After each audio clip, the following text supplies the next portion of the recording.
Wanna bet? By the Anti-Stratigist on fanfiction.net, link is in the description. In spite of being a very cute little boy, one Uzumaki Naruto was destined to be a powerhouse, and Sarutobi Hiruzen had big plans for him. Plans that became much more complicated when Naruto was 6 years old. The third was taking a rest from paperwork to look out over the beautiful hidden village he ruled when the blonde boy he thought of as a grandson came barging into his office. Gigi, the little boy said, I don't wanna be a ninja no more. A bit flummoxed, Hiruzen replied, really? Any particular reason why? The 6-year-old grinned, Weasel-kun taught me how to play poker and I didn't lose a single round. I figure if I'm the good, I shouldn't be a shinobi. Sarutobi hummed thought, so you're going to give up being a ninja to become a professional gambler, are you? You know, it's very possible that Weasel-kun let you win because he felt bad about the idea of almost literally taking candy from a baby. Naruto scowled in indignation, no way, old man. I'd be a great gambler. I bet dear Snow bet I could lose. The Sandaime nodded, perhaps, but did you ever consider that maybe you'd be equally good as a shinobi? The little boy snorted, yeah right. I bet I'd graduate dead last from D Academy. Hiruzen smiled, done. The 6-year-old blinked in surprise then frowned, cheater. Naruto quickly found that it took a lot of effort to be dead last but not flunk himself out of the academy. In his first 2 years at the academy he almost graduated early and had to actually fail the final exam to keep from losing his bet. He soon found that the best way to be dead last was to do nothing, so he quickly got into the habit of being lazy. That got boring, but then he failed his way back to the class the kids his own age were in and he found kindred spirits. First there was Kiba, he loved to make bets with Naruto. Iruka walked into class with a small amount of trepidation. The dreaded Uzumaki had joined his class this year after failing the final entrance exams for the 2nd year in a row. Normally having a confirmed failure in his class wouldn't make him so nervous, but this particular failure seemed to go from being unwilling to do anything to being completely insane. Praying that today would be one of Naruto's lazy days, Iruka quickly got into the rhythm of teaching his class of 8-year-olds. However, about 2 hours in the Chunin spotted the Uzumaki sharing a whispered conversation with Kiba in the back row. They were saying something about a bet and words, but Iruka didn't bother trying to figure it out as he shouted, Kiba. Naruto. Pay attention. The teacher saw the Inuzuka jab the blonde boy in the ribs and Naruto sat up straight and shouted, I'm gonna be Hokage someday. Ino snorted, yeah right. You have to be a good shinobi to do that and we all know you're an idiot. Once again Kiba jabbed Naruto in the ribs and, with a glare at the Inuzuka, the blonde shouted, believe it. After Kiba came Shikamaru. A few months later Ino and Sakura were trying to get together a game of ninja tag. Kiba joined in and, with a bet, got Naruto in as well. Now the group was pestering Shikamaru to join. No, the Nara said, running around is far too troublesome. Naruto's eyes teared up as he said, wow, so lazy. He paused to sniffle, you're my hero. After 1 round can I join you? Shikamaru shrugged, and everyone else muttered about how crazy the Uzumaki was. But really they were starting to become immune to his nuttiness. True to his word, after 1 round of ninja tag Naruto went and joined Shikamaru at aimlessly staring at clouds. By the end of that lunch break the blonde boy and the Nara were fast friends, but no one could figure out how it happened when neither boy had spoken 1 word. For years passed quickly for the Uzumaki, and while the adults always saw the boy as crazy, his classmates started to see him as just Naruto. By the time it was time to graduate Naruto had a school-wide underground gambling racket going, and although the students quickly learned not to bet against Naruto, when he was the dealer the racket was the thing to be doing in the schoolyard. The teachers could never understand why all the kids liked the crazy Uzumaki so much when he was only exceeded in laziness by his best friend Shikamaru. Naruto was happy with his place though. Not only was he still dead last, but he was well known for his betting. Well, at least among the kids his age. To most of the teachers though, the blonde boy was considered a monster only surpassed by the Kyuubi itself. It was this general hatred among the adults that gave one Tachiro Mizuki an idea. Mizuki watched from the academy window as Naruto sat listlessly on the academy tree swing watching as all his fellow age mates were congratulated on becoming genin. With silent steps he made his way from the window to the branch above Naruto and gestured for Naruto to follow him to somewhere more private. When they got there the Chunin said, don't feel bad about failing, it happens to the best of us from time to time. When the blonde just gave a grunt Mizuki continued, I know it never feels good to fail though, so I convinced Iruka to allow a makeup test. Naruto yawned, no thanks. As long as stay dead last I don't care how long it takes to graduate. The instructor blinked in surprise, what the heck, he thought. Well, if passing with his age mates wasn't enough there had to be some way. Maybe, there was a rumor that the crazy Uzumaki really liked bets, let's see if it was accurate. How about a bet, Naruto? The blonde immediately perked up. What kind of bet?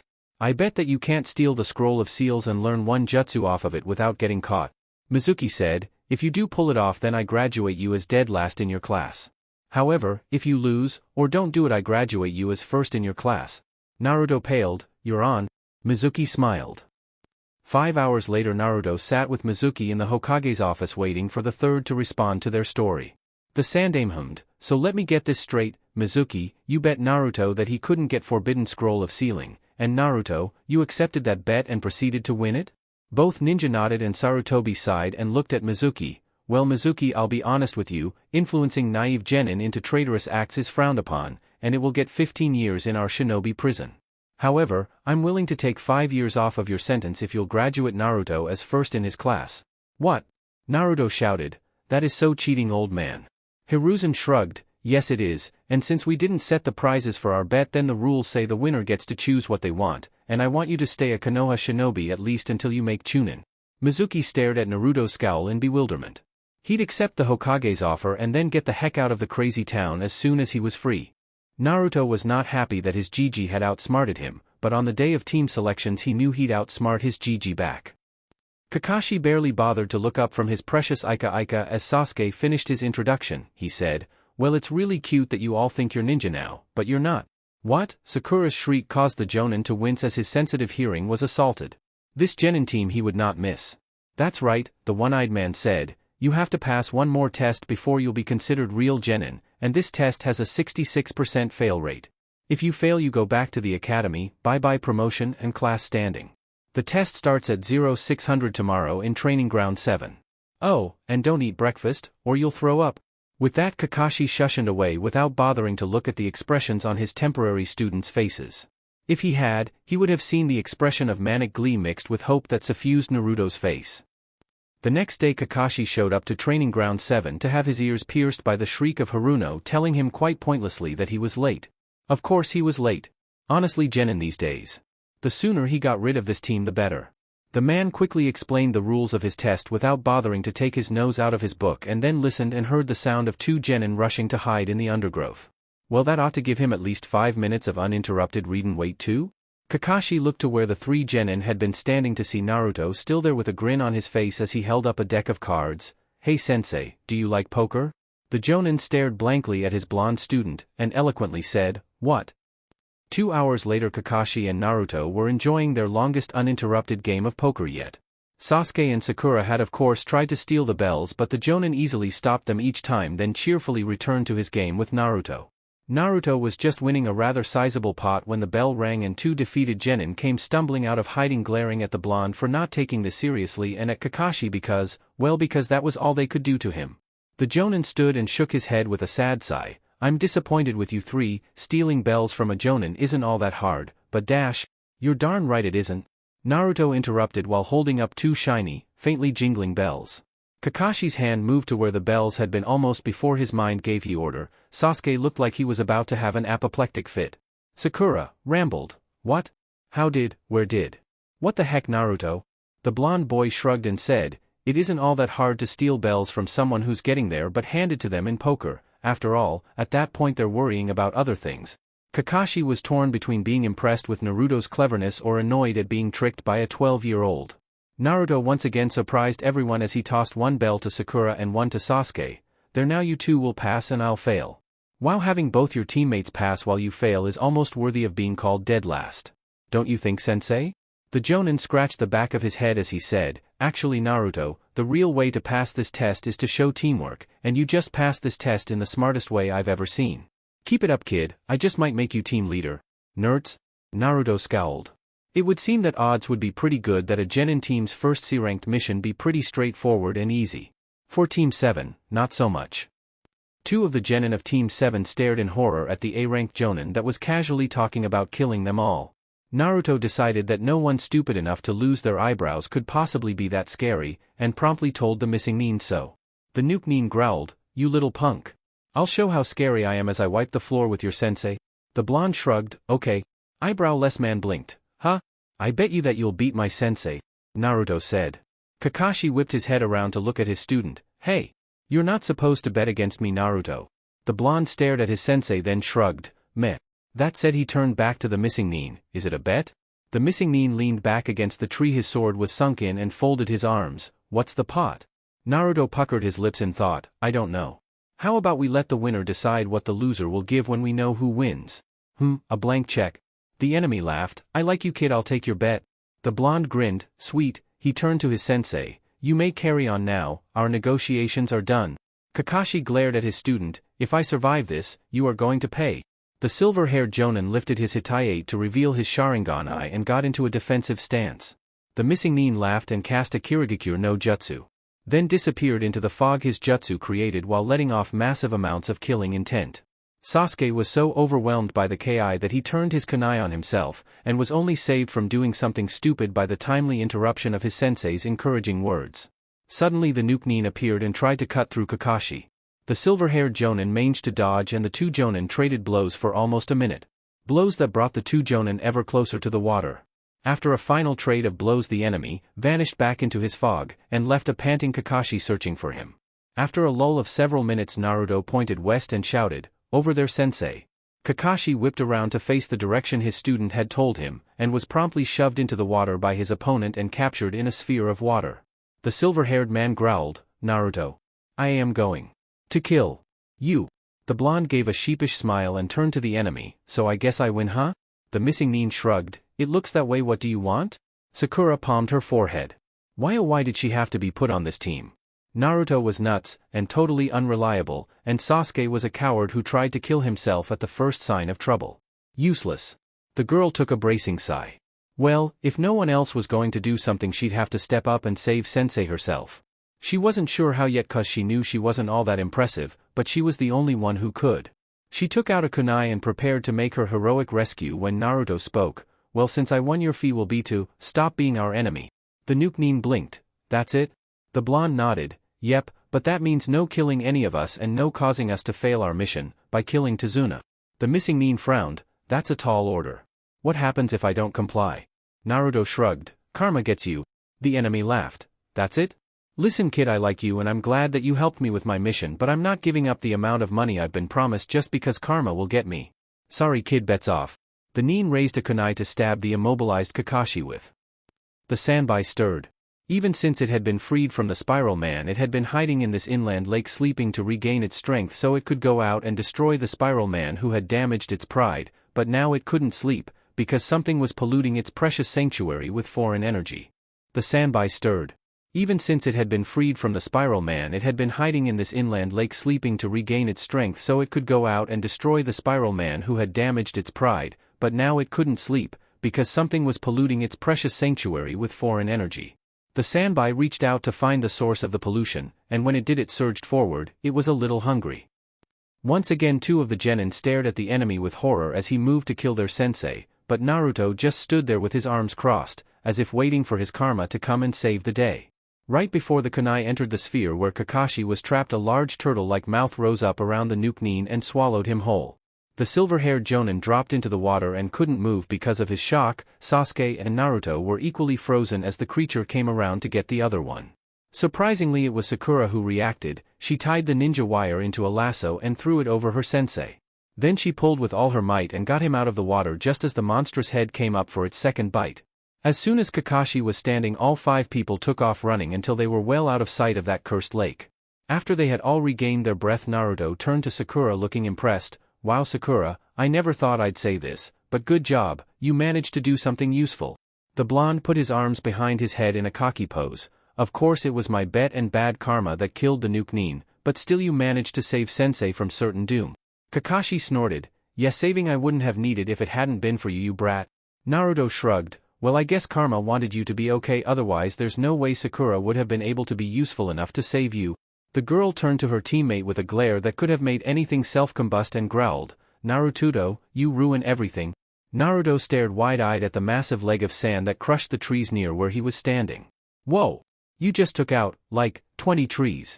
The sand monster froze, and then a smile that really didn't look natural spread across the creature's face. I am the master of destruction, no one can best me. The Bond stared blankly at the beast before him, then a slow mischievous smile filled his face. Wanna bet? 20 minutes later a tired Sasuke and Sakura were sprinting through the trees towards the village, running for their lives. Behind them a giant toad and a humongous raccoon made of sand were cackling madly while smashing every tree in sight, including the one the two genin had previously been standing in. Meanwhile Oki the tree was shaking clear down to his roots. Not since the Great Tree Massacre 13 years ago had there been such great destruction among his brethren. Thud. Eek. TT the creature's leg was so close. Its other leg rose up and descended right over where Oki the tree stood. Oki wished he had eyes to close, but every one of his leaves was trapped looking up at the descending doom. Oki and his nearby brethren cried out in silent terror right before the foot of sand crushed them all. Oki the tree was alive. He looked around himself in confusion. What happened? Just then the little yellow monster that had started the second Great Tree Massacre laughed. I won. Oki looked around at his brethren and thanked his lucky stars that it had been the raccoon that crushed him. Tsunade should have known not to take that bet. Tsunade walked into the office that had belonged to her grandfather, her great-uncle and her sensei. She moved to the window to look out over the village she'd just taken responsibility for. She tried very hard to ignore the desk and chair beside her. She dreaded that chair. To sit in it would be the final nail in the coffin of her freedom. But still she sat where she had never wanted to sit. The second her rear hit the cushion, there was a knock on the door. Tsunade sighed, Hokage for all of a second and already I'm being bothered. She muttered before raising her voice, enter. A mild-looking Chunin with a scar across his nose apologetically entered the office. I'm sorry to bother you Hokage-sama, but Sandaime-sama made me promise to deliver this book immediately to the new Hokage on the event of his death. He said they'd need it? Tsunade wanted sake. What problem had her sensei left her with? She held out her hand for the book the Chunin was holding and waited until the man had saluted and left before opening to the first page. How to handle Naruto. Naruto? The brat who had gotten her into this seat with a bet? Interest caught, she started reading. Rule 1, never accept a bet from Naruto, you'll lose. The woman frowned and disrespectfully plopped the book down on her new desk. You're about 2 weeks too late with that advice, sensei. She could swear that somewhere out there Sarutobi was laughing. Sometimes luck is the worst thing that could happen. Naruto and Tsunade wore mirrored looks of surprise and dawning horror as they stared down at the royals flush Tsunade had just won their poker game with. Bachan, don't you always lose at poker? The boy said. The woman nodded with a dazed look. Every time I've won something terrible has happened. So if I never lose, and you never win except when something bad is going to happen. How bad is the bad thing going to be? Tsunade's eyes widened at the thought and she shot to her feet. Anbu. Pain alone could pour down devastation as only a bijou could, but what about someone worse? Tsunade had brought the entire village together preparing for a danger she could only dream of. But it hadn't been enough. Pain had torn through their ranks like a hurricane, leaving tides of blood and death in his wake. Naruto wasn't going to let such destruction stand. With an enraged howl the boy launched himself at the Akutsuki leader. With seeming ease the man threw the boy away, none the worse for wear. The blonde was desperately trying to come up with a way to use his secret weapon. A bet so he could put his unbelievably good luck to use. But as the bruises kept piling on his mind remained blank. Finally in desperation the boy shouted out the first bet that came to his mind, I bet that you can't bring all these people back to life. Pain stared at the boy for a moment then shrugged, very well. Naruto strained in the bonds Pain had forced him into after successfully reviving everybody in Konoha. Grumbling under his breath about the unheard of bad luck he'd suffered for the last week. A man in an orange swirling mask heard his grumbles and laughed. Don't feel too bad little bijou. My luck is so great I've even won a bet with the Shinigami himself.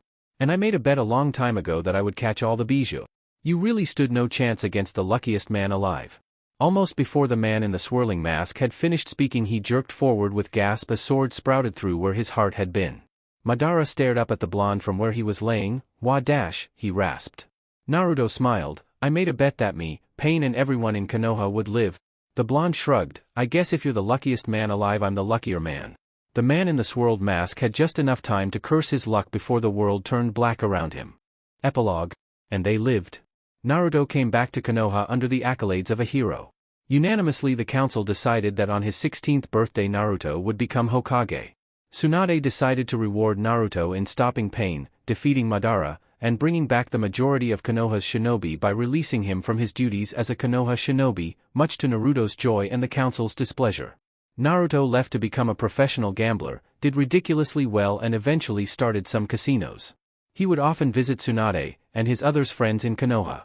When he was 30 he grew bored of running the casinos and handed their management over to his wife, Hinata. He then finally took the council's offer and put on the Hokage hat. After which he finally disbanded the stinking council and reorganized it. Shikamaru and Naruto remained best friends, and when Naruto became Hokage, Shikamaru became Naruto's second-in-command, and chief liaison to Suna, where he would often take his wife to visit her brothers. The rest of Konoha also lived, and as they lived they got more and more used to the crazy betting antics of their gambling Hokage. Comforting themselves with phrases like, "At least he always won," unlike other Hokages they'd had,